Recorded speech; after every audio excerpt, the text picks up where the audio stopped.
Rodney's 80th birthday, ladies and gentlemen. I have some people that want to say happy birthday to you. Yes. And let's put this up here. There you go. There's John Travolta. Happy 80th birthday, Rodney. I gotta tell you, if it weren't for those dance lessons you gave me before Saturday Night Fever, I'd still be a sweat hog. You're the man. Hey, Rodney, happy birthday to you. You're a legend to all of us younger comics. And when I say younger, that means anybody under 1,000. But Rodney, he loves to stay young. He likes to stay young and hip with the kids. The other day, to celebrate his 80th birthday, he went out and got his prostate pierced. But I want to tell you, Rodney, another 80. God love you, and you'll always be a legend to me. Hi, Rodney. 80 years old, man. You know, I was going to get on and be a real smart aleck, but what can I say? I think about all the help you've given me and everything, and in my comedy life that I attribute to you, and I think about 80 years, man. You know, the first thing that comes to my mind, I just, golly, I feel so young. Thank you. That is the end of the world as we know it. I also want to thank the Hollywood Foreign Press for acknowledging comedy. Jim, you know this. It's weird. Normally they look at comedians as like very special people. Thank you very much. And you allow us to be in the room with the adults you nominated. You even have a category for us, comedy and dancing. There's a lot of dancers who could have been up here tonight, but they didn't make it. I also want to thank the Hollywood Foreign Press for the lovely Star Trek the Musical set.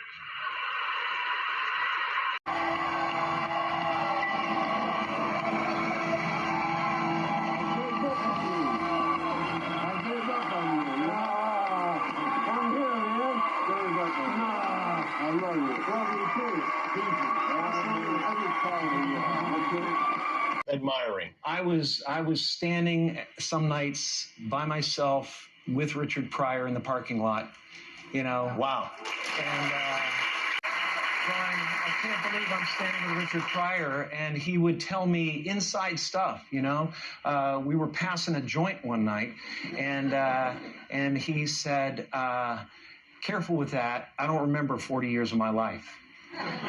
Did that actually, was he joking? Or No, he wasn't joking. He wasn't joking. Did that resonate with you? He loved me, and he was so sweet to me. I really got close to him for a while, and he was so encouraging, such an amazing person. What a play. I know that if Kevin really loves you, he'll wait until you're old Mom, enough. I'm not marrying Kevin.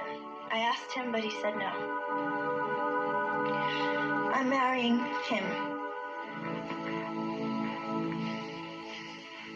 His name is Rudy something, and I love him very much.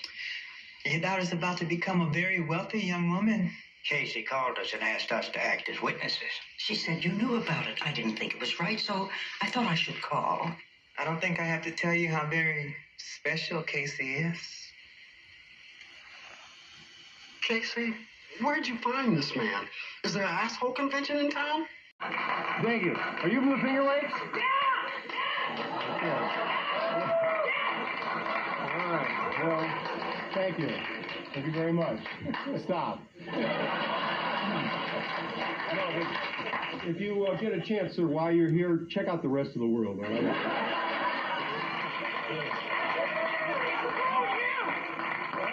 Excuse me? I said, screw you! Oh. Can he say that on TV? No, he shouldn't be saying that. Well, screw you too, pal.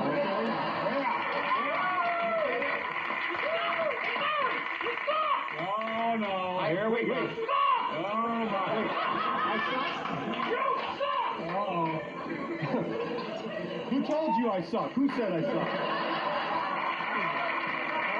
Yes, this is a white-black network, and they're moving over in Chinese and Indian, and they have pilgrims and midgets on one. To balance it. Well, we try to get all the groups in on television. Yes. All of what our great country stands for. That's right. Ladies and gentlemen, Rodney Dangerfield.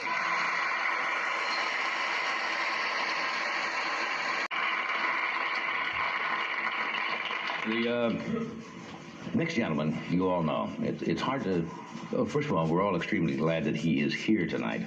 He is an extremely talented man, and one thing you can say about Richard Pryor, he is a survivor.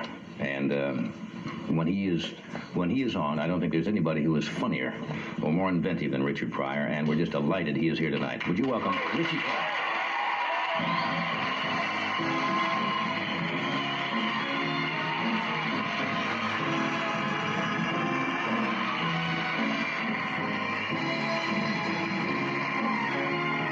way out, ahead of everybody else. Lenny Bruce and Richard Pryor.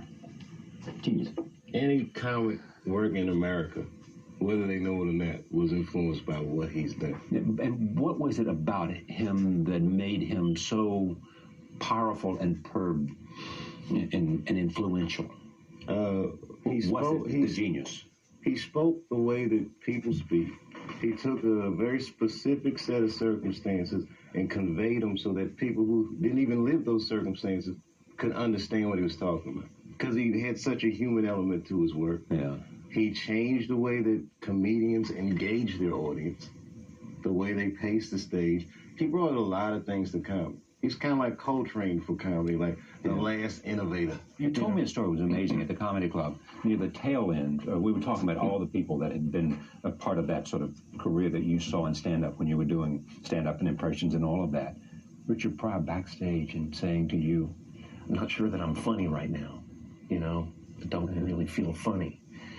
And, you know, there was a period where he went up on stage and he would say that to the audience as well. And the audience would try to support him. They would say, no, you are. We know you are. And it was a tough time he went through, you know, when he was getting sober and he was trying to figure out what he was about. And I think he'd lost a lot of, you know, this is the thing. It's like, God, you better own it, you know?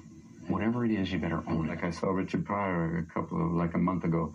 He came up and he wanted to go see not San Quentin. He wanted to see Alcatraz. And we took him to the island. It was amazing. You took Richard Pryor to Alcatraz. Yeah, and he got him off too. But he just he wanted to go see it, and it was amazing. Did he call you and say, or just somebody said, Robin, get me to the island. I want to go see it. You know San Francisco, I know. Follow Richard Pryor knows that he's immensely talented, and to watch what he has done in movies, it was really, it was good stuff. And then there might have been movies that you say, okay, that's cool. I enjoyed this one better or that. That happens with all of us. You enjoy some movies better than you do others. But the best of Pryor, I think, is why so many people love him, is that he gave it to us through stand-up. He was a one-man show that gave you the best of his comedy and to me the best of himself in his comedy, because I think that's the freest he could have felt on stage. Been as good and as funny as Richard Pryor. And the thing about Richard Pryor, though, it was the edge. The satirical edge, in addition to the comedy. Yeah, it was just the brutal honesty. It was just, I will say anything, and I don't care how you feel about it. I have nothing to hide. You know what I mean? He's the I have nothing to hide guy. Finish this sentence for me. Richard Pryor is the best comedian, stand-up in the world. He brought stand-up to a level that no one thought would ever be reached. He brought stand-up to a level where years after he hit that plateau, his legacy has still been standing to this day. Richard Pryor, despite all the triumphs in his life, still found a place where humor can be placed. Richard Pryor, despite his awkward lifestyle, still taught us how to laugh at ourselves. Richard Pryor, dead at 65. Thank you for joining us. See you next time. Hey, Rodney. I just want to say happy birthday. I saw you when I was 15 years old in Florida, and you killed. And I saw you 20 years later in Las Vegas, and you killed. And you've always been my favorite comedian. And America thanks you for all the laughs you've given them. And 80 years old is pretty awesome. I was thinking maybe if I hit this shot right now, you'd live another 80 years. So let's see how it goes.